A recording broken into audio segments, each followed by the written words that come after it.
即在地新闻继续来讲庆元宵，台南咸水的蜂仔炮早暝登场，真侪民众全副武装来体验到冲蜂仔炮的刺激。也毋过第一座的炮声，一个开始棒，都有两个女性朋友互蜂仔炮冲着伤，加在拢敢若是轻伤。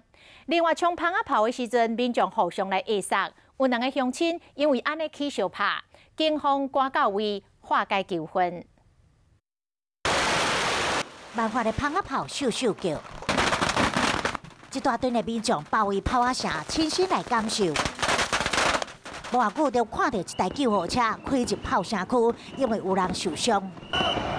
救护人员赶紧将人送上救护车，其中这个妇人人呢，倒脚断掉。在录影风炮啊，突然有一个东西，然后直射我的脚，就感觉像石头砸到我一样，然后就把我的裤子拉起来，就整个乌青。 另外一个妇人人，伊是下害所在，好甲在两个拢只是轻伤，除了去互蜂仔炮炸伤的，也有人冤家。摕安全帽仔一直猫，男子火气真大，不管边的人咧甲因苦劝。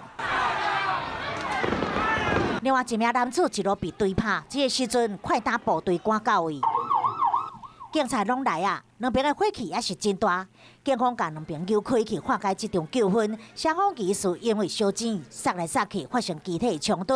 在国际上真有名的台南盐水蜂仔炮顶着第一天就无平静，元宵当天当头去登场，这蜂仔炮的阵头会更加激烈。台南市呼吁要去现场的民众一定要做好戒备。